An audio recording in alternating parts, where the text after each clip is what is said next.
Welcome to our channel. మొత్తానికి జై బాలయ్య గారు జై బాలయ్య అనిపించుకునే స్టేజ్కి వచ్చారు. ఎందుకంటే సినిమా చూసిన తర్వాత ప్రతి ఒక్కరిలోని కూడా అంతులేని ఆనందం, మా బాలయ్య నిజంగా గ్రేట్ అంటూ కూడా స్లోగన్స్, ప్లకార్డులు ఎక్కడ చూసినా ఒక ఆనంద వాతావరణం కనిపిస్తుంది. సో మనతో హేమసుందర్ గారు ఉన్నారు, సీనియర్ అనలిస్ట్. ఆయన కూడా సినిమా చూశారు. సో సార్ని అడిగి ఆ విషయాలు ఏంటో తెలుసుకుందాం. నమస్తే అండి. సో మొత్తానికి బాలయ్య గారు అనిపించారంటే థియేటర్స్లో ఉన్నట్టుగా చెప్పండి. నేను చాక్లెట్ తింటున్నా, నేను చూశాను. కొంతమంది అభిమానులు చాక్లెట్ పంచిపెట్టారు థియేటర్ దగ్గర. అందుకే మరి ఈ ఆనందం వాళ్ళ ఆనందంతో వాళ్ళు ఇదవుతున్నారు. సినిమాను ఆపాలనుకున్న శక్తులు ఏమీ ఆపలేవండి. ఇన్ని సవాళ్ళు, ప్రతి సవాళ్ళు, కోర్టులు, వాళ్ళు వీళ్ళు మొత్తం కలేసి మూటగట్టి చెరులో పడేశారండి. సినిమా చూసిన తర్వాత అందరూ అదే మాట అంటున్నారు. ఇప్పుడు అందరూ అదే మాట. ఎందుకంటే అప్పుడు అఖండ ఫస్ట్ పార్ట్ రిలీజ్ అయినప్పుడు కూడా సినిమా థియేటర్ నుంచి బయటకు వచ్చిన వాళ్ళు ఈ సినిమా హిట్టా లేకపోతే యావరేజా సూపర్ హిట్టా అని జడ్జి చేయలేకపోయారు చాలామంది. అప్పట్లో బాగున్నట్టు అనిపిస్తుంది కానీ ఏం చెప్పాలి అర్థం కాని పరిస్థితులు అయ్యమని కొద్దిగా ఉన్నారు ఇప్పుడు కన్ఫ్యూజన్లో. కానీ అది బయటకు వచ్చిన తర్వాత కాసేపటికి అది బ్లాక్ బస్టర్ హిట్ అయిపోయింది. ఈ సినిమాకి అయితే మనం చూడగానే బయట రాగానే ఖచ్చితంగా సినిమా హిట్. అసలు సినిమా చూసారండి మీరు? అంటే ఐ మీన్ థియేటర్లో చూడగలిగే సిచ్యువేషన్ భలేవాళ్లే. మొత్తం అక్కడ పేపర్లు అంతా, బ్లాస్ట్లు అంతా, హడావిడి కార్యక్రమం అంతా ఉంది కదండి. సినిమా చూసి వచ్చి నేను చెప్తున్న విషయం ఇది. మీరు చూసారా అన్నారు కాబట్టి నేను చూడలేదని చెప్పాలండి. చూడనివ్వలేదు జనాలు. ఎందుకంటే ఆ పేపర్లో ఎగరేయటం, ఆ ఈలలో. ఈ మధ్యకాలంలో నేను ఓజీకి వెళ్ళినప్పుడు కూడా అదే పరిస్థితి. ఓజీకి ఏమో మన ఏషియన్ లక్ష్మీ గఢలో వెళ్ళాను, ఆ పరిస్థితి. ఈ సినిమాకేమో మన మూవీ టైమ్ స్కై మాల్ దీంట్లో చూసా. ఎందుకంటే తాపత్రయం, ముందుగా సినిమా చూడాలి అనే తాపత్రయంతో వెళ్ళాల్సి వచ్చింది. ముఖ్యంగా అఘోరా పాత్ర విషయంలో మాత్రం బోయపాటి గారు 100% అసలు 100% సనాతన ధర్మం అనే మాట నిజంగా చెప్పాలంటే 100% న్యాయం చేశారని చెప్పాల్సి వస్తుంది. థియేటర్లో కొన్ని మూమెంట్స్ వచ్చేసరికి అందరూ చేతులు ఎత్తి దండం పెట్టిన సిచ్యువేషన్. ఇప్పుడు మురళీకృష్ణ పాత్ర ఉందండి, ఆయన అనంతపురం ఆ ఎమ్మెల్యేగా. అక్కడ ఫ్యాక్షనిజము అవన్నీ చూపించారు కదా గతంలో కూడా. అక్కడ మైనింగ్ మాఫియా మీద హైలైట్ అయింది ఫస్ట్ పార్ట్కి వచ్చేసరికి. ఈ మైనింగ్ మాఫియా కాకుండా టెర్రరిస్ట్ అటాక్స్ మన భారతదేశాన్ని విచ్ఛిన్నం చేయాలన్న శక్తులకి కొండబాటు చెప్పడానికి అఘోరా ఎలా విజృంభించాడు అనేది మెయిన్ పాయింట్. ఫస్ట్ పార్ట్కి వచ్చేసరికి అది పాన్ ఇండియా సినిమా కాదు, ఇది పాన్ ఇండియా కాబట్టి ఆ సబ్జెక్టులకు అట్లా వెళ్ళిపోయారు. టెర్రరిజంతో తీసుకుని దేశాన్ని విచ్ఛిన్నం చేసే శక్తుల్ని ఎలా అడ్డుకున్నాడు ఆ ఘోర పాత్రధారి అనేది హైలైట్ చేసుకుంటూ వచ్చారు. ఇక మురళీకృష్ణ పాత్రధారి ఆయన అనంతపురం ఆ పాత్ర అది ఉంది. ఇక కరెక్టర్గా వచ్చిన ప్రజ్ఞా జైస్వాల్ పాత్ర చనిపోవటం అనేది చూపించారు ఫ్లాష్ బ్యాక్లో మనకి. కానీ ఫైట్స్ దగ్గరికి వచ్చేసరికి అసలు ఎవరు సీట్లో కూర్చోలేదంటండి, ఒక్కటే కేరింతలు అంటండి. ఇప్పుడు ఫైట్ మాస్టర్స్ వాళ్ళు చెప్పింది, రామలక్ష్మణ్ చెప్పారు కదా, 100% ఇంటర్వెల్ బ్యాంగ్ ఒక హైలైట్ అని చెప్పాలి. ఇక క్లైమాక్స్ అయితే నా భూతం నా భవిష్యత్తు అని చెప్పాలి, సెంటిమెంట్. ఇక విఎఫ్ఎక్స్ అయితే అద్భుతంగా ఉన్నాయని చెప్పొచ్చు. ఎందుకంటే ముఖ్యంగా ఏంటంటే నేను 3Dలో చూడాల, 3Dలో అయితే అసలు విపరీతంగా ఎంజాయ్ చేస్తున్నారట 3D చూసిన వాళ్ళు. లైవ్ ఫీల్ నేను అనిపించింది. నేను 3Dకి వెళ్ళలేకపోయానే అనిపించింది నాకైతే. ఎందుకంటే విఎఫ్ఎక్స్ ప్రధానమైన ఆకర్షణగా చెప్పొచ్చు. తమను బీజిఎం అయితే ఎరదీశాడు. ఎందుకంటే పాటల పరంగా చూసుకున్నా వాళ్ళ సిస్టర్స్ పాడిన పాటలు కానీ, భౌతికత 2 శ్లోకాలు కానీ, హైలైట్ అంశాలు చాలా ఉన్నాయండి. ఇది ఒక హైలైట్ అని చెప్పడం లేదు. ఇప్పుడు మనకి నిన్న టీజర్ వదిలారు, ఆ రాత్రి ఇట్లా తిప్పడం, తలకాయ తిప్పుతూ ఉన్న టీజరు.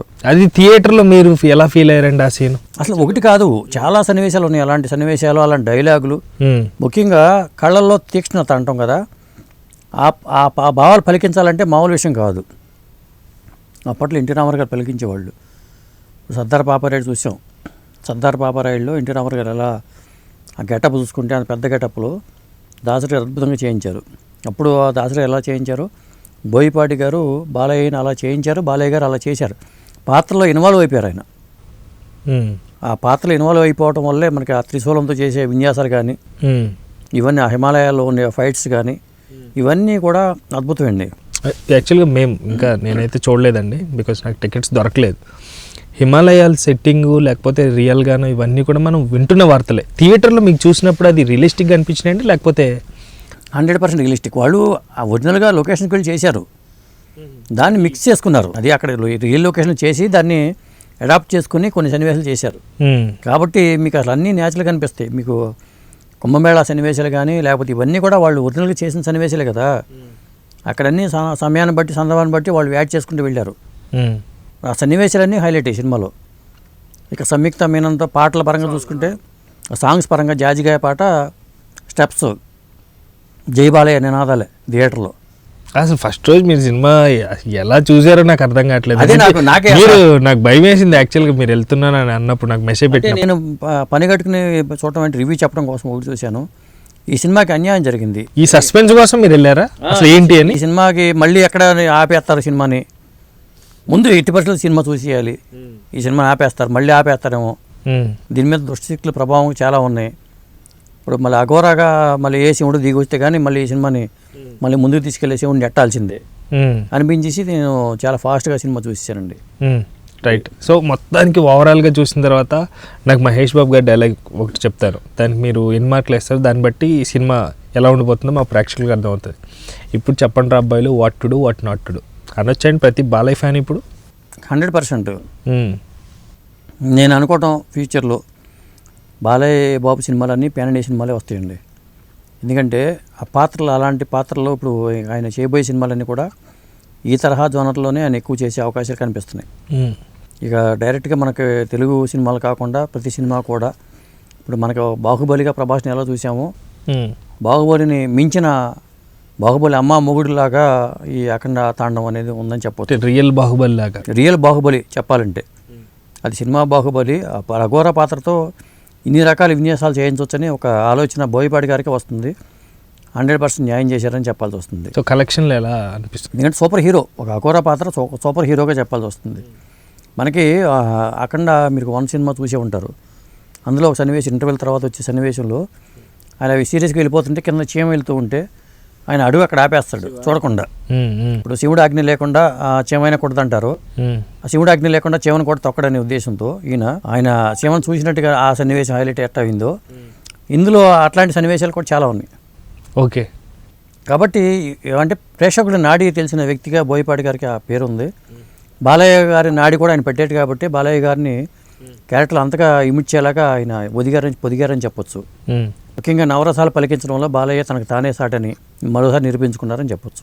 రైట్. సో దీనికి అవార్డులు వర్షం కురుస్తుందండి. అలాంటి అంటే అవార్డుల పరంగా నేను చెప్పలేనండి. ఇప్పుడు ఎందుకంటే ముందు సినిమా అని నన్ను చూడనివ్వలే జనాలు. అంటే ఫస్ట్ డే ఫస్ట్ షో చూస్తే మనకి చాలా ఇబ్బందికరమని నాకు అర్థమైంది. నేను చిన్నప్పుడు చాలా సినిమా చూసేవాడిని, ఎన్టీ రామారావు సినిమాలో అవి చూసేవాడిని. ఏం చేసేవాడిని అంటే లైన్లో నుంచున్నప్పుడు కూడా నాకు టికెట్ దొరికేది కాదు. ఫస్ట్ డే 9 గంటల షో వేసినప్పుడు దొరికేది కాదు. దాని తర్వాత షో 12 గంటల షో ఉందనుకో, దానికి వెళ్తే ఆ సినిమా చూసేసిన వాడు లైన్లో నుంచి స్టోరీ చెప్తూ ఉండేవాడు. నేనేం చేసేవాడిని, ఇట్లా వేళ్ళు పెట్టుకునేవాడిని, అందుకని వినకూడదని. ఇప్పుడు నేను అందుకనే దీనికి కథ ఏంటి, కాకరకాయలు ఏంటి, ఇవన్నీ చెప్పడం కన్నా థియేటర్కి వెళ్ళి చూడటం బెటర్ అండి. ఎందుకంటే కథ తెలుసుకుని సినిమా చూస్తే మనకి వేస్ట్. సో మొత్తానికి బాక్స్ ఆఫీస్కి అసలు బదులు కొట్టేది బాలగారు. ఇప్పుడు వచ్చిన కొత్త ఈ సినిమాతో బద్దలు కొట్టారండి. కుమ్మస్థానాన్ని కొట్టారా, బాక్స్ ఆఫీస్ బద్దలు కొట్టారు? 2025 ఈ రెండింగ్లో ఇప్పుడు అవతారు రేపు రాబోతుంది. ఇప్పుడు అవతార్ ఎంత కలెక్ట్ చేస్తుందో తెలుగు రాష్ట్రాలు తెలియదు, కానీ అఖండ 2 అనేది కలెక్షన్స్ చూసుకుంటే మీకు చూడండి, సాయంత్రానికి మొత్తం ఫస్ట్ డే కలెక్షన్స్ రికార్డుగా చూసుకుంటే నాకు తెలిసి ఒక 120 నుంచి 130 కోట్లు ఈ ఫస్ట్ డే కలెక్షన్స్ రికార్డే వచ్చే అవకాశం అయితే ఉంది.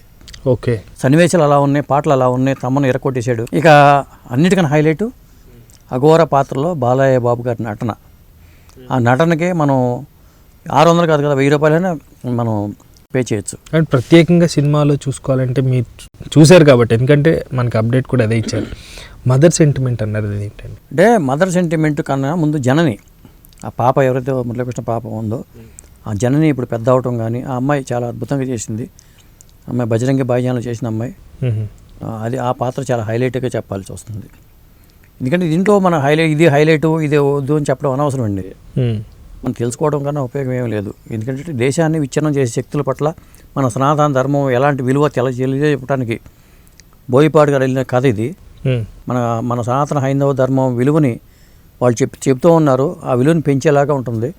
ఇప్పుడు ఏ విదేశీ శక్తులైనా సరే మన భారతదేశం వైపు చూడాలంటేనే వణికిపోయేలాగా ఈ సినిమాని చేశారు. ఈ కాన్సెప్ట్ అలాంటి కాన్సెప్ట్. రైట్. సో సినిమా చూసిన తర్వాత మీరు ఎన్ని మార్కులు ఇస్తున్నారండి? 10కి లేకపోతే 5కి? నేను 5కి 3.5 ఇస్తానండి. రైట్. అంటే ఎక్స్ట్రాడినరీ అండి, ఎక్స్ట్రాడినరీ సినిమా అవుతుంది. సో మొత్తానికి ఇంకొకటి అండి చిన్నది, మీరు వచ్చేటప్పుడు చెప్పారు, ఇప్పుడు బయటకు వచ్చేటప్పుడు ఎవరిదో చొక్కా మీద వేసుకుని వచ్చారంటే ఏంటండి ఆ కథ? ఇక ఇన్ని మామూలే. నాకు ఎన్టీ రామారావు గారి సినిమాకి వెళ్తే నా వాచ్ పగిలిపోయింది. రాధికా థియేటర్నే ఉండేది అక్కడ. లైన్లో నుంచున్నాను, ఎందుకంటే టికెట్ల కోసం అయితే గేట్ తీయగానే అందరూ పడిపోయారు, కింద పడిపోయాను. ఈ పిల్లోడిని కొత్త వాచ్, హెచ్ఎంటీ వాచ్ ముక్కలు అయిపోయింది. నాకు నందమూరి హీరోలో సినిమాలో చూసినప్పుడల్లా నాకు ఇట్లాంటి చేదు అనుభవాలు ఉంటానే ఉంటాయి. అంటే ఈ సినిమాకి టికెట్ల పరంగా చాలా ఫ్రీగా నేను కంఫర్ట్గా బుక్ చేసుకుని చక్కగా తీసుకున్నాను. ఎవరో చెప్పిన వాళ్ళు చెప్పారు నాకు. అప్పుడు నాకు ఇన్ఫ్లుయెన్స్ లేదు కాబట్టి తన్నుల గుద్దులు అట్లలో పైనుంచి నడుచుకుంటూ వెళ్ళి పైనుంచి మనిషి దిగుతుంటే ఎముకలు ఫట్ ఫట్ అనేవి. పైనుంచి నడుచుకుంటూ వచ్చేసేవాళ్ళు. నా చిన్నప్పుడు పైనుంచి నడుచుకుంటూ వచ్చి మధ్యలో దిగేవాళ్ళు, ఇలా దిగుతూ ఉండేవాడు. దిగినప్పుడు నా పిల్లవాడిని నేను ఈరోజు ఇట్లా ఉన్నానంటే బహుశా ఇలా పర్సనాలిటీ పెరగకపోవడానికి అది కూడా కారణమే తెలియదు. కాబట్టి నేను ఎలాగైనా ఇప్పుడు సంపాదించుకుని ఇవాళ మనకు కొద్దిగా అంతో ఎంతో మనకి సర్కిల్లో నేను పిఆర్ వాళ్ళ కోసం వేసే షోలకి నేను వెళ్ళను. కాబట్టి జనరల్గా నేను అట్లా చూస్తే ఏమవుతుందంటే అందరూ ఒక తల రకం చెప్తారు. నా ఓన్ మైండ్తో నాకు జడ్జిమెంట్ ఇవ్వాలనే ఒక ఇది ఉంటుంది. ఎవరిదండి ఆ చొక్కా, ఎవరిదో చిప్పి ఇసిరిందా లేకపోతే కావాలని వేసిందా? ఇక అవన్నీ మామూలే. బాలయ్య ఫ్యాన్స్ ఎలా ఉంటారో మీకు తెలిసిందే కదా. కాబట్టి దిబిడే అసలు జై బాలయ్య అనే స్లోగన్స్ మామూలుగా కాదు, అసలు టైటిల్స్ పడుతున్నప్పటి నుంచి అసలు చెప్పడం కన్నా మీరు చూడటం బెటర్ అండి. సో మా ప్రేక్షకులకి ఏవైతే కావాలో మొత్తం సినిమాకి సంబంధించి చెప్పనంటూనే అన్ని హైలైట్స్ చెప్పారు. థ్యాంక్ యూ సో మచ్ అండి. థ్యాంక్ యూ అండి. So thank you viewers, bye.